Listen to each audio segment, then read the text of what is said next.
Okay, we're back. Okay, done that one, done that one, that one, that one. All right, so we've got three more, pardon me, we got three more topics, and then we will move on to the questions. Okay, now we've got a few questions to get through, so I will go through these next ones, which are not big topics. The first three is always really big topics. Okay, the first four. Okay, so extraterrestrials and other dimensional life. Okay, many people, when they first begin their ascension journey, they have trouble with the knowledge that we are not alone in this multiverse. And it is absolutely true. We are not alone. We ourselves are not native to this planet. We come from many other planets. We've got more than 22 extraterrestrial race DNA of... I didn't say that well. We have more than 22 that we know of DNA strands from other extraterrestrial races. So we are all hybrids of some sort. Okay? That's where the reptilian brain term comes from. Most of us have a reptilian brain. Not everyone, but most. Okay.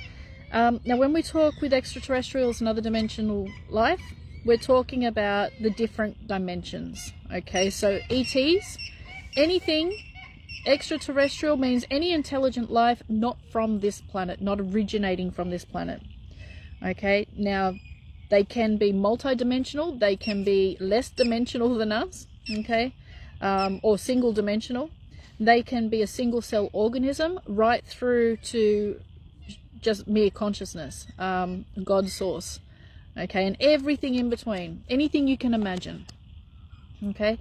So it is a really broad thing when we're talking about extraterrestrials. What we refer to when we're talking to ETs is those of the intelligent kind. Okay, those of the intelligent kind.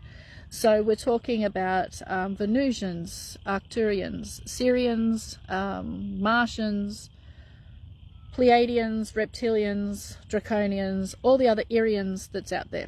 Okay, so there's so many extraterrestrial races, and one thing I do want to make a point on, which is not widely known, but it is so important.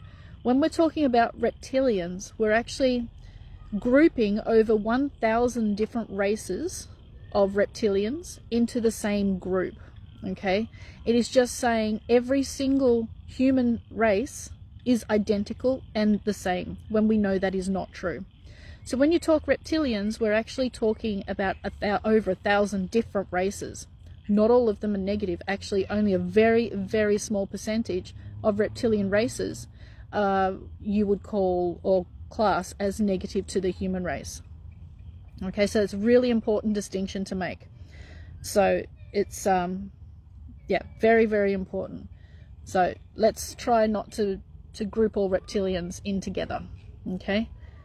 Now, how do we communicate with them? Telepathically, through dreams, through spirit, through psychic messages, through our intuition. Lots of different ways we can communicate. They communicate with us through guiding us, through synchronicity. They're putting different things in our path so that we see it. That is actual communication. How do we get to more consciously communicate with extraterrestrials? Mediumship. Mediumship is the key to all spiritual, mental, telepathic communication with extraterrestrials. Okay, it is absolutely vital. Mediumship. Okay, yes, everybody communicates with their spirit guides and everything, no problem. But if you want a forwards and backwards, a two-way conversation, you need to learn mediumship. Okay, that will develop into telepathy. So if you can't do mediumship, then you can't do full telepathy. Okay, because they're talking about exchanging thoughts through consciousness. That is telepathy, and that is mediumship. Same thing. The only difference is that when you're talking mediumship, you're talking to beings that do not possess a physical body at that time. When you're talking telepathy, you're actually directly communicating with a being that has a physical body just like you. Doesn't matter what density, if it has a physical body that you're connecting to, that is telepathy, okay? And extraterrestrials, the higher the dimension and density, the more spot on their messages. It's just you that has to learn to interpret their messages in the way that they intend it to be interpreted. And that takes time and practice. Okay, so look into mediumship if you want to take your spiritual communication to the next level. Very, very, very important. I cannot stress that enough. Okay, it is hard. I've been thinking of doing mediumship classes, but it is hard to do mediumship classes online. You actually need people in front of you so you can practice getting messages for. So that's really, really difficult. I did one a while ago, and the people didn't do the exercises, and therefore the whole class was a waste of time. So we stopped it. Okay, so yeah, if you want to take it to the next level, you need to learn mediumship. Okay, but extraterrestrials and other dimensional life, how do you determine if they are positive or negative? Practice. Practice, practice, practice, and it's always on a vibrational level. This is why you need to really be able to tune into your feelings. You need to be able to practice with your feelings, okay? And if you don't practice, then you're not going to know the difference if they're positive or negative, okay? It's all trial and error. Your spiritual gifts are exactly the same as a muscle. If you want to work that muscle and get it stronger and fitter and better, then you have to go to the gym. You have to work out that muscle. Your spiritual gifts are exactly the same. If you don't use them, then how can they get better? Okay, so you got to practice. Okay, so we'll just go back. I think I'm starting to lose my voice a little bit. Let me see. Could you please define spirit? Is it an individual aspect of consciousness source that directly communicates with a person? I could not have said it any better, Catherine. 100%. Yes. It is an individual aspect of consciousness source that directly communicates with a person. Absolutely 10 gold stars for putting it perfectly. Thank you. Yes, you are absolutely correct. If a high density being can manipulate, affect our energy, does that mean they are vibrating at a higher dimension and impacting our energy only for our good? Is that right? Yes. Now, you do have, okay, now this is where it gets a little bit complicated, okay? So you do have higher density beings that have a low dimensional consciousness, okay? So it's kind of giving a child the button to a nuclear weapon, okay? Not all higher dimensional beings, and they don't exist above fourth density, okay? Once you hit fifth density, they are all positive, literally all positive, okay? Fourth density, you have a mix of consciousness, a mix of dimensional consciousness, but from the fifth density, they are all higher consciousness, and they all have your best interest in mind. The greys and reptilians that have made deals with the government to abduct people and in exchange for technology and all that sort of stuff, they are fourth density with a low dimensional consciousness. Okay, they are not fifth density. Okay, so yeah. Okay, so you can have fourth density beings which are not that friendly, but once you hit fifth density, they are all friendly. Otherwise, they wouldn't be there. Okay. Are they the ones that live underground? Are they the ones that live underground? Yes, and they also, many of them live on the moon as well. Okay, the moon is a hotbed of reptilian activity. Akhenaten, the Egyptian god Akhenaten, his home base is on the moon. He is head of that particular reptilian race. He's also a good friend of mine, and is an extremely skilled scientist and biologist. So he's not bad at all. Okay, he's not exactly the loving type, but he's not exactly the type that's just going to go and kill you or waste his time devouring you and all of that. Nothing like that. Okay, the lower ones in the reptilian, those particular reptilian races, yes, I would not want to meet them in a dark alley, because you probably would not come out at all. Okay, you probably would disappear very quickly. The higher in each of the reptilian races that are more negative, they have a bit more class about them. Okay, they're a bit more higher consciousness than the lower ones. Okay. Mediumship, what is it? It is the simple act of communicating with spirit. That's pretty much what it is. Is there some skills necessary to be able to learn mediumship? No, every single person can do it. You need an open mind and be willing to learn. That's it. Does planet Nibiru appear this year related to ascension? Nobody knows, and no one will give that answer. Okay, that is kind of a forbidden subject. We don't want to give timelines because there are so many timelines happening at the moment. I know I'm operating in multiple timelines. That's why sometimes the information that I give is not always in alignment with other information, but I am giving information to multiple timelines of which I'm operating in. So we don't know. We don't give timelines. I don't believe it is related to ascension. It's just, I don't believe that.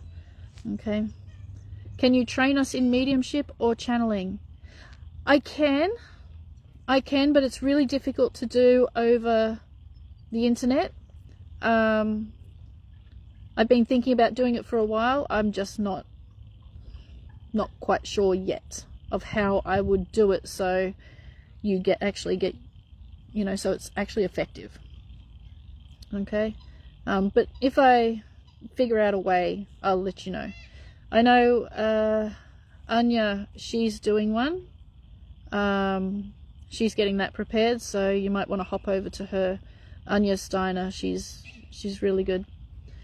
Do we ever experience what our soul has not agreed to experience? Absolutely not. No. Nothing can happen to you in your life that your soul has not already agreed upon. Nothing. And that includes being murdered, raped, shot in the head, abducted by aliens, beaten as a child. Your soul has agreed to every single thing in your life that happens. Otherwise, it could not happen, because your soul is in charge of your life, not anybody else. Okay, so if it happens, then your soul has agreed to it. It's very, very simple. Okay, all right. So we'll go on to the next. Oh, we've done those two in one. Okay, that's good.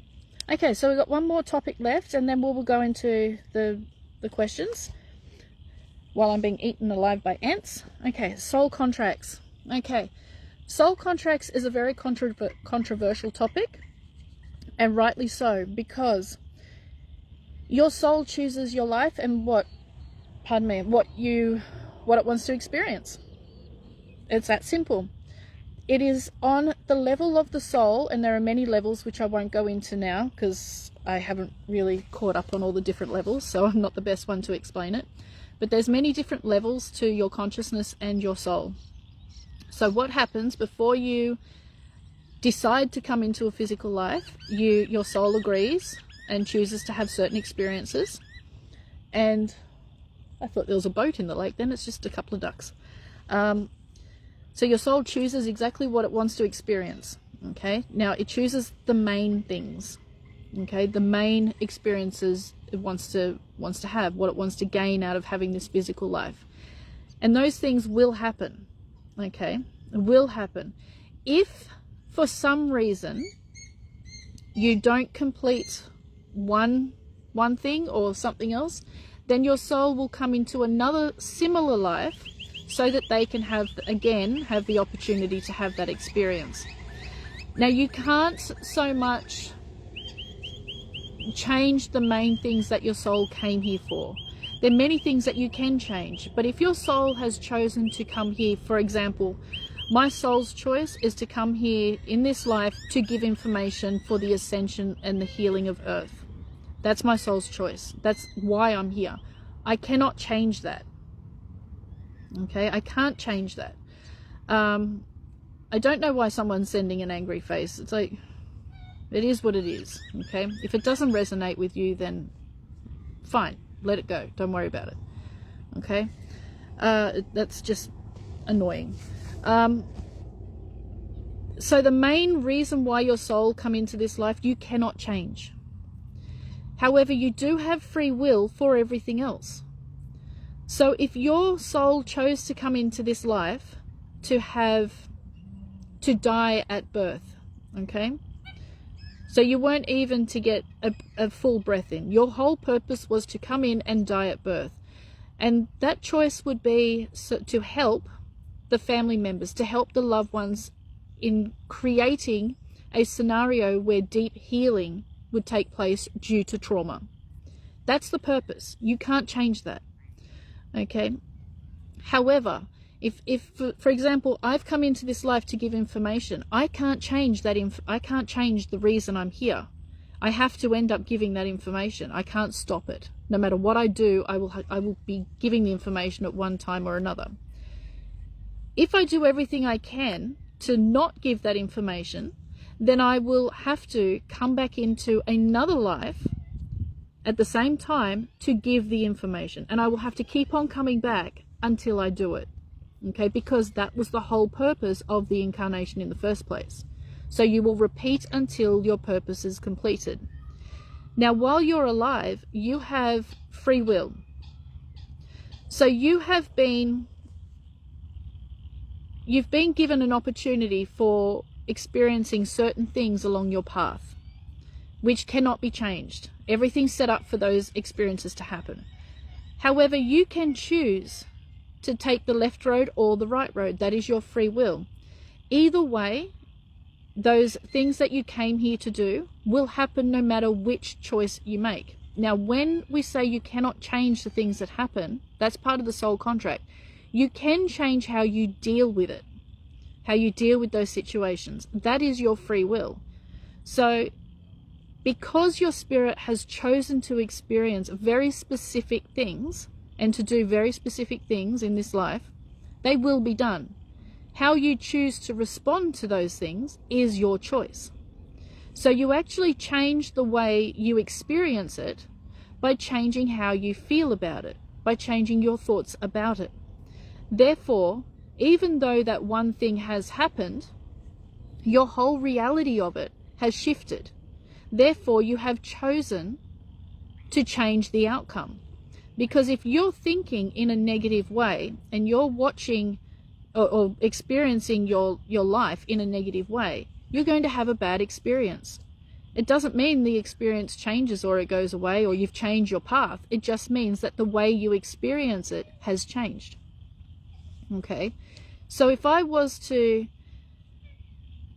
like I'm giving information now, if I thought it was a job and I hated it and why do I have to do this and I don't want to do this, Spirit's making me do this, I would have a really bad experience. If I can't change that I have to give information. That's my soul contract. That's it. But I can change the way I look at it, which changes how I experience it, which changes my reality. Does that make sense? Okay.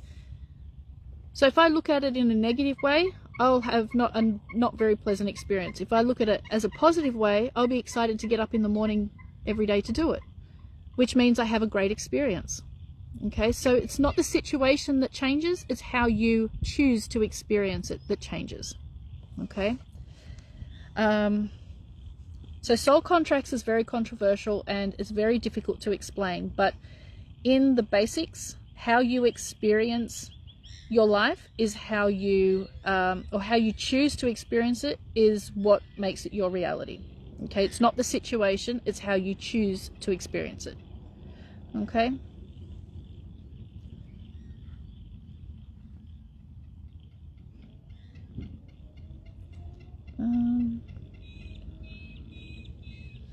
I saw that one.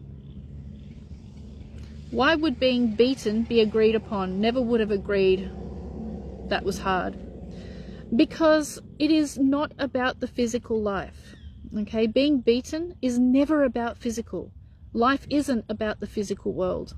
It's not about the act of it. It's about learning to overcome the experience of it. It's about learning to deal with situations in a different way. Okay, if you were beaten, then you can look at it many different ways. It was done to me. I had this happen to me. I'm a victim of domestic violence, or I'm a victim of a robbery. How can they do that to me? I never agreed to that. Okay, that's one way to look at it. There's another way to look at it that's really important. That is the healing way and learning to understand it. And that is, I was beaten. Okay, I was. I can't change it. I can't go back and change it. There's nothing I can do about it. I'm also not going to sit and wallow in the pity that I was a victim of abuse or assault. So what am I going to do about it? Because I can't change it. Okay, let's look at it a bit deeper. I was beaten. Now, I am healing, or I have healed from my physical wounds. Now I must heal from my mental wounds. Why did it happen? And then when we look at it from a spiritual point of view or a consciousness point of view, it didn't happen to you because you're not the same person that you were when the actual act happened. You're a more evolved person by now. You might say broken, but you're more evolved. Why? Because you have gone through an incredibly traumatic experience, and now you have the experience of that trauma to move forward in a positive light. So you see, by looking at it in a positive light, yes, I was beaten. Okay, it must be for a reason. What's that reason? Okay, now I look at it. If you find the reason for it, and it's always mental, never physical, then you can move forward and heal it. And I know I'm rambling. And the main reason why people are assaulted is to create a trauma-based experience to evolve the mind, to evolve the mental state of that person, to return to higher knowledge and greater understanding of the human psyche as to why things happen, how they happen, when they happen. It's always about the mental, never about the physical. So if I was to come to you and set you on fire, and I'm a really bad person for doing that. I'm creating my own karma for another life by doing that act. You are learning how to cope and deal with being in a reduced physical state. You are learning why that happened to you. You are learning more skills. You are learning how to overcome situations beyond your control. Okay, it's always about the mental. It's never about the physical. And remember, your physical reality is only 4 seconds long. That's it, and then you're a new person.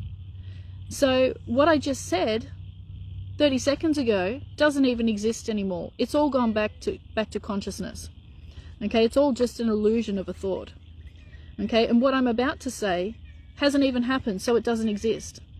So when I say it never happened to you, what I mean is it's only the illusion of an experience. You may still have the physical scars, but it didn't happen to you because you're not the same person, because you've grown and evolved past that problem, past that injury. You may still need healing, of course. Assault is never a good thing. But it can be a good thing if you use it in the right way. Use the experience for positive. If it was domestic abuse, maybe you can be an ambassador for domestic abuse, or for women victims or men victims domestic abuse. You know what I mean. There's always positive you can take from those experiences, and it's always a mental positive. It's never a physical, always mental. Okay? Can you find out what your soul's purpose is? Your soul's purpose, many people say they have, many people say they can. If you believe it and you feel it, then you found it out. Because your soul's purpose has many purposes. Many purposes. It's never just, I came here to give information, or I came here to marry and have kids. There's always other purposes, and it's never just one. If you feel it and you feel you know it, then that's what it is. Now that feeling may not be the same today as it is tomorrow. It just means you've gone past one particular purpose and you've moved on to another. Okay?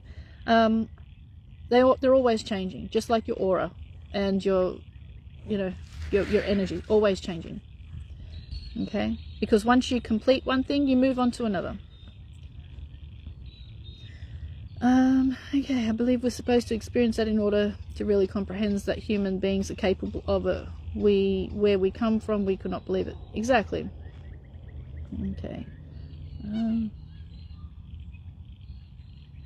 If you keep being drawn to an area or subject again and again in this life experience, could this be your soul's purpose? Absolutely. Absolutely. It means that you have not yet completed your experience with whatever it is you're drawn to. So if you keep going back, it means you're not done. There's more for you to learn or do with that experience. Okay, so best deal with that, and then it doesn't come back.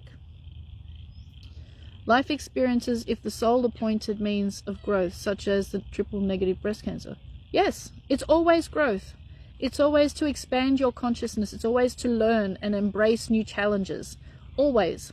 It's never to do you harm. It may feel like harm because you may be suffering physically, but it's always a positive, 100% of the time.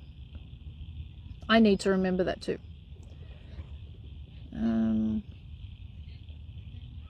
Is nirvana, come back here, moksha, liberation real? Does the soul ever say, I'm done experiencing? No, it does not.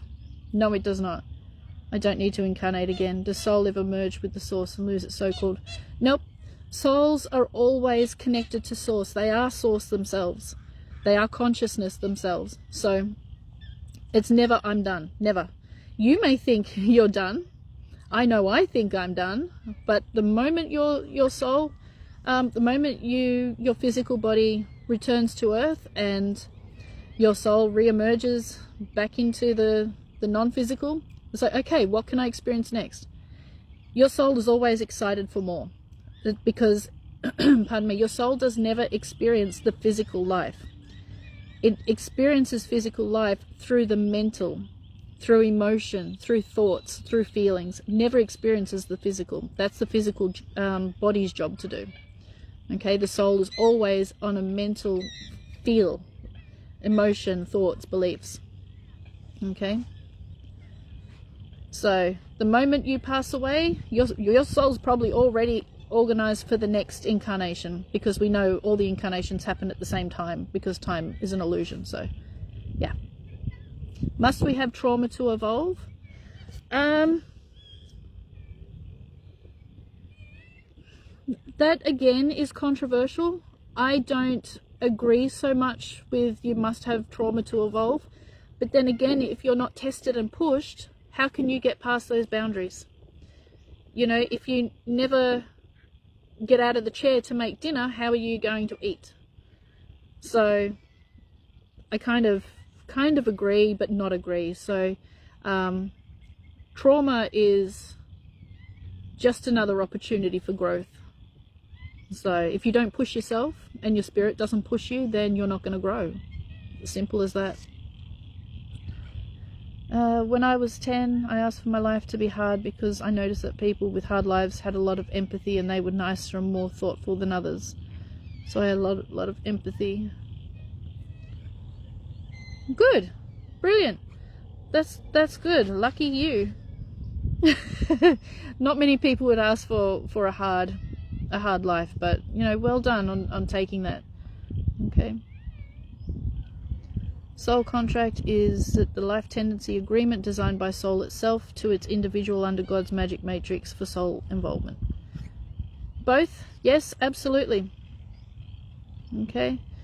Feel our soul purpose is many and changes, as you just said. In the end, it's about being of service to others in some capacity through love and understanding, even if it's just to enable them.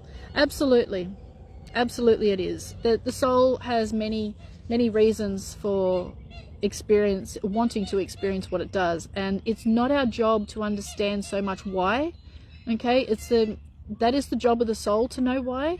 Our physical selves, it's our physical brain, our physical mind cannot understand the reasons of the soul, and it's not its job to. The physical mind is to deal with what our soul gives us and what we're dealing with in the moment. It's not capable of, and shouldn't be, trying to understand exactly why the soul does and chooses things. It's not its job.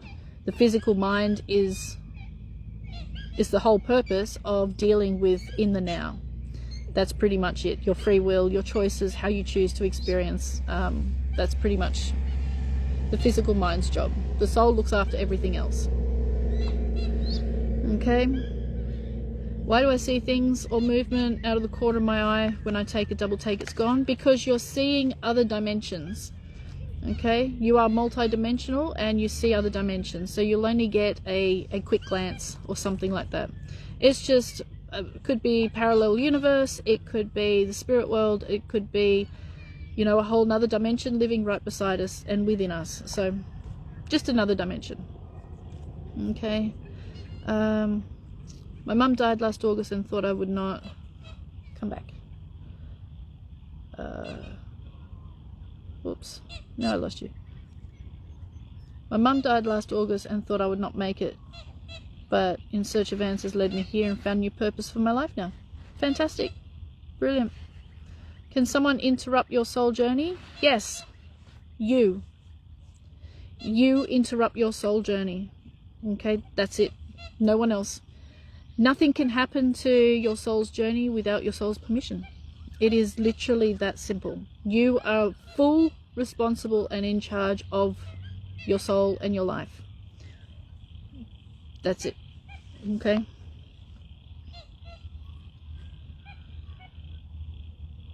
Okay. Alright, I'll go on to the questions now, so we can get through some of them before we run out of time. Okay, so I'm going to choose the ones that go for pretty much everybody, and then I'll come back to the other ones. Okay, so dreams with past loved ones, they are messages. Okay, they are messages, they are visitations. All right. If a past loved one doesn't come and have a chat to you, have a dream or something like that, then it's not time. It doesn't mean they don't care or that they're stuck somewhere. It simply means that it's not the right time. Okay, if they do come, then brilliant. Have a nice conversation with them. They're just visitations. Okay.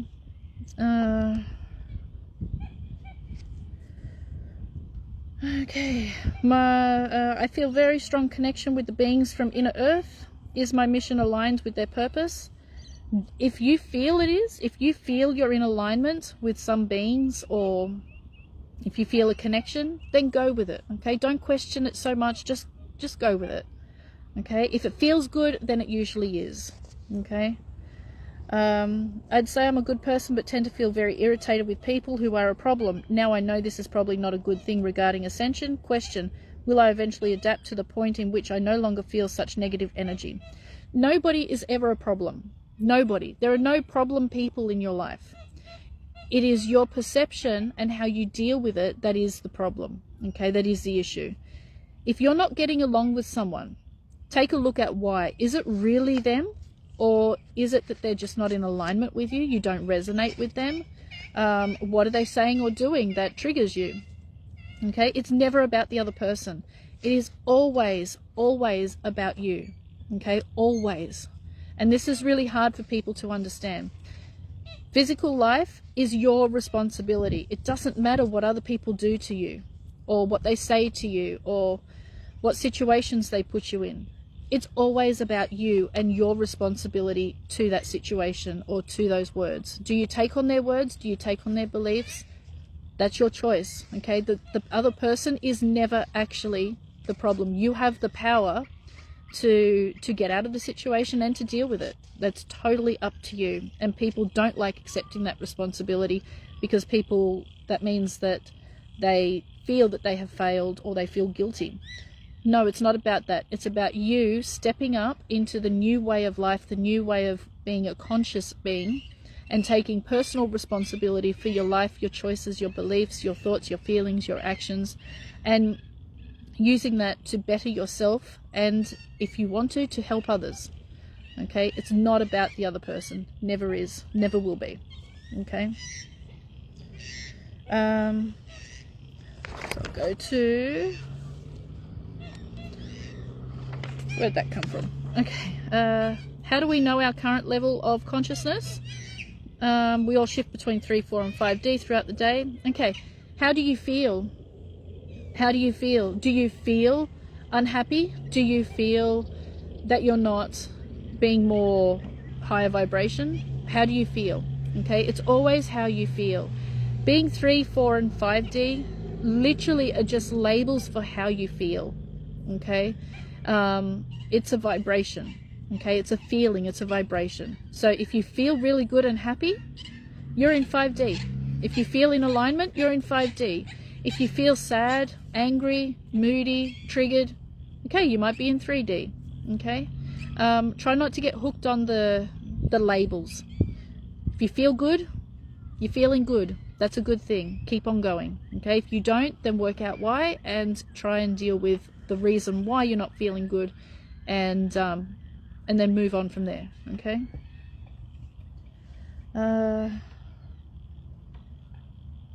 What is the difference between ascension and enlightenment? Are enlightened beings the same as ascended masters?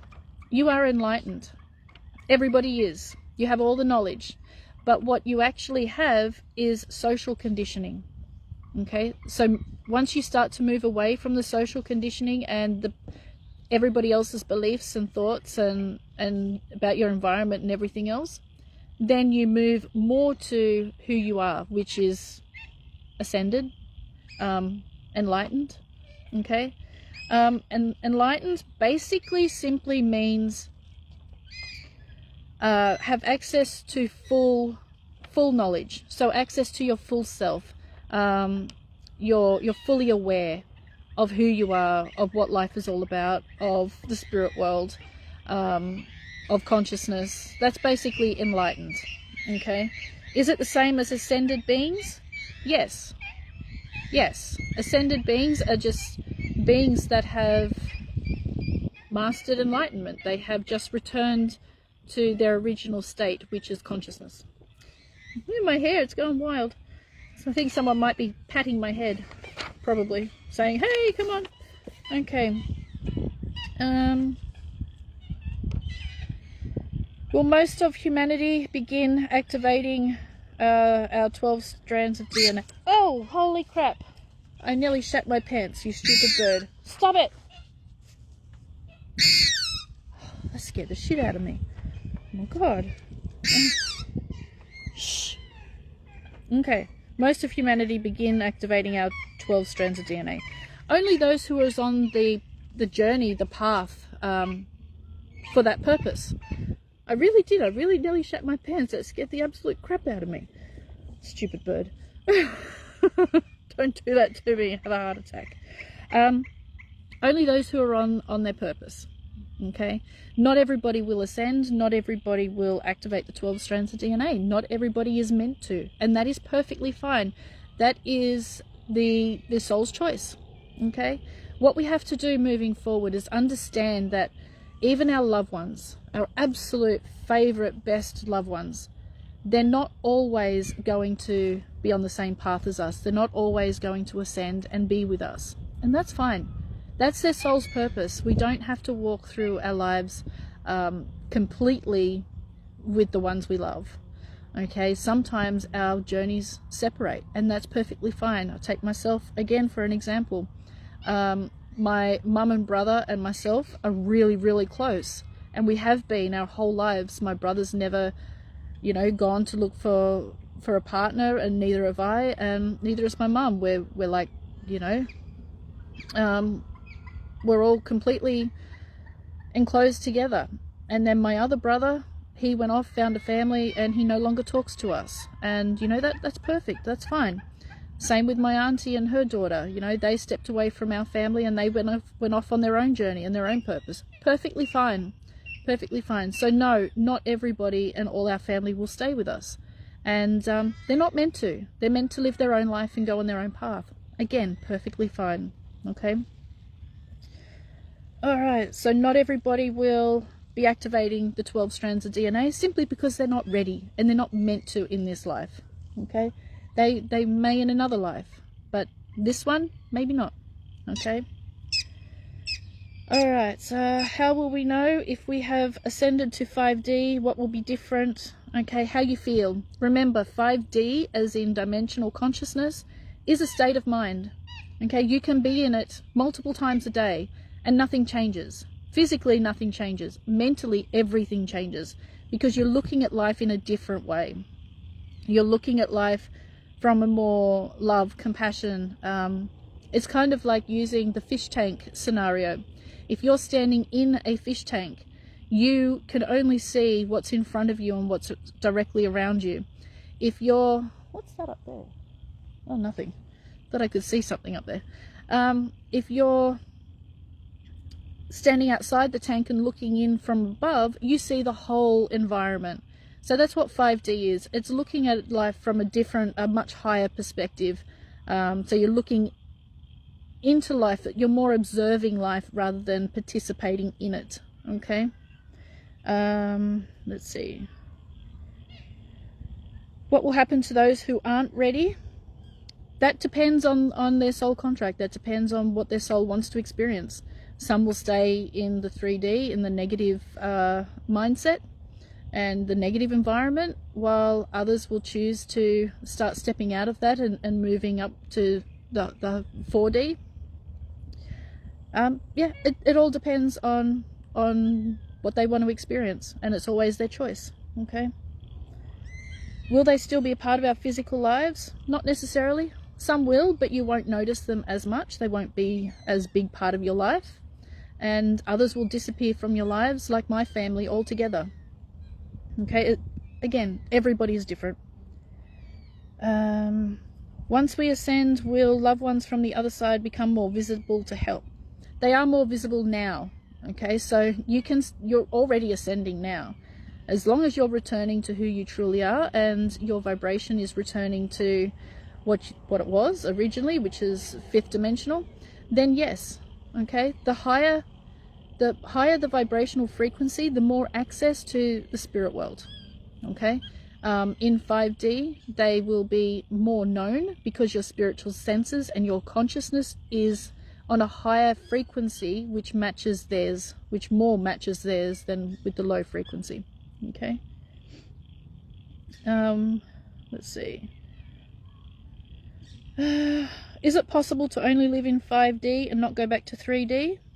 Yes, it is, but not very many manage it in this environment. Okay, not many manage it in this environment.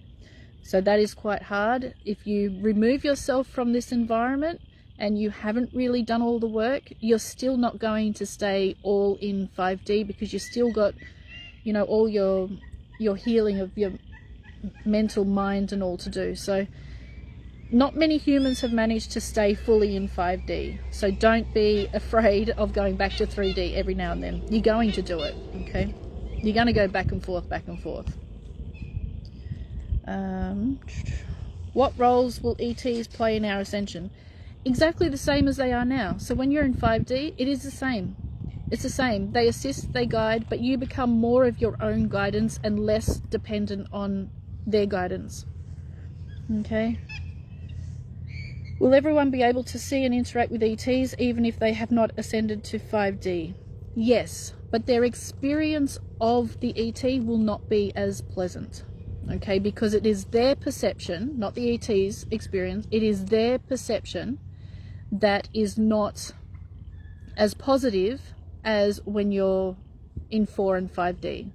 So if you're in 3D and you have an ET experience, chances are you're fearful, you're scared, you're angry, you're hurt, you're upset, you're blaming them feeling victim. If you're in 5D and you have an ET experience, it may be the exact same experience that the 3D person had, but your perception of it will be different because you'll understand more. You'll be more loving, compassionate, more open. So your experience will be different. Doesn't mean the situation is different. It means your experience of it is. Okay? So, all right, 10 more minutes. Okay, let's go back to some of these other questions. If time is an illusion, then soul contract is illusion too. No, because we're talking on a soul level. Okay, so with a soul, there is no time. Time is a human construct. Okay, souls don't work on time. So time is an illusion because it is human created. It's an agreement, a collective agreement to experience time in a certain way. So your soul agrees to that. Okay, and agrees to the timeline that the human collective has agreed upon. Okay, so the soul contract is not an illusion because it is a energetic, vibrational commitment. Okay, if it happened in the past, and it's an illusion. Everything is an illusion because everything is a vibration, so nothing physical actually exists. So if it happened in the past, then it's only the illusion of an experience or a memory, the illusion of a memory of an experience. Now we're getting more complicated. So it exists, everything that has ever happened or will happen exists vibrationally. Okay? Doesn't mean it doesn't exist. It means it exists vibrationally. Every thought, every feeling, every emotion, every experience from everything in creation exists vibrationally within consciousness itself. Okay, and that's infinite. That will never ever disappear. So the thoughts you're feeling right now stay in consciousness forever. Literally forever. It never disappears from source. Okay. How do we change something in the now? By changing your decisions, by changing your thoughts, by changing your beliefs. Okay, that's all it is. It literally is that simple. It's harder to do and harder to implement, but it literally is that simple. Okay, change your thoughts, change your beliefs, change your feelings about things and situations and people, and you literally change your reality. Doesn't mean the situation's going to change. It just means that your reality of it changes. Okay. Let's see. Okay. All right. This will be the last one. Okay. For over a year, I cared for my very sick sister. She had a lot of problems emotionally from her only child being accidentally shot in a gun accident. She had a lot of physical problems, on dialysis, etc. She just gave up living. I don't understand why she wanted to die. I'm angry she gave up and didn't try to live or make itself better. I miss her terribly. Her dying days were grueling to watch. Listen to her gasping for air. I believe I might have post-traumatic stress disorder from it. This was about 6 months ago that she died. At times I'm doing wonderfully in my ascension journey, but at other times broken with heartache. We were very close. I guess it's only a matter of time to recover, but I feel like I'm staying in 3D because of this. All other times my ascension journey seems to be excelling. Don't beat yourself up. Don't beat yourself up. Her soul chose that, okay? She chose to go that way. She chose to... I know this is hard to hear, but that was her choice. It's the same as if someone chooses to hang themselves or to drown themselves or slit their throat or their wrist. It is a choice. It is hard for us to understand why. And it's not up for us to understand why because it's not our choice to do that. However, it is for us to accept that that's what she chose to do and how she chose to go. And love and compassion. And knowing that you were there to support her in every breath that she did take and every moment that was stressful for her. You were there to support her. And you were her rock while she was going through that transition herself. Now, the implications of that on you is absolutely stressful. But understanding that that's her choice and you were there to support her in her the most stressful, heartbreaking time of her life, that's an amazing thing. So when you look at it, I can't understand why she did it. It was horrible. Yes, it was horrible, but you were there to support her. So try changing the way you think about what happened from it was horrible to it was beautiful. I got to hold her hand. I got to be there for her while she went through the hardest thing in her life she's ever had to go through. I fully support her. I wish she did something different, but it's not my place to put my expectations on her because it's not my life to do so. It's her choice. She lived it how she wanted to, how she chose to, and you were there to support her in every possible way. You did the most. You gave her the biggest gift by being there to support. And I know that she's looking down, she's going, that's right, you helped me, I'm going to help you. Okay, give yourself a big hug and a pat on the back. You've given someone the greatest gift they can. You can support in the most difficult time of their life. Okay, give yourself a big hug and try to stop understanding. You will never understand the way other people's minds work, but just being there for her through that time in her life, that is more than enough. Okay, so you don't have post-traumatic stress, you just don't understand yet, and I know now that you do. You just got it. Okay, they're telling me you just got it, and I'm getting a bit teary because the emotion that I'm feeling from you is bloody incredible. It's amazing. And you're going to be absolutely fine. You're meant to go through trauma. You're meant to go through grief. It's all part of the journey. It's all part of the journey. Okay, you're going to be fine. Love yourself more and forgive yourself. She's happy, you should be too. Okay, all right, so thank you everybody, absolutely everybody, for joining me today. It's been an absolute pleasure. We've covered a lot of information. Some of it was quite basic for those who are a bit further on their journey, while others it's all new information and putting the pieces together. So I'm thinking of holding another one in about 3 weeks. I will call it Ascension 2. Okay, this is Ascension 1. I will call it Ascension 2. And it'll be the same format. I will hold it again here in a Facebook group. And the reason why, I was looking at other platforms to use, but I like to communicate with people and give updates and talk to people. And other platforms don't give you that opportunity. So, but Facebook does. By holding it in a private group, I can give updates on everything. I can talk to you before, during, and after the session, where other platforms don't have that ability. So I feel that this is the best platform for me personally for what I want to achieve out of these workshops, to hold it here. So I'll create another group, and I'll put up the link for the next workshop. It'll be in about 3 weeks, and so I'll leave this group open for another 7 days. Okay, so you can come back and watch it. I'm also going to upload it to YouTube, and I'll send everybody, I'll put the 2 links in this group, and so yeah, and I'll send it to everyone by email, Telegram, Facebook.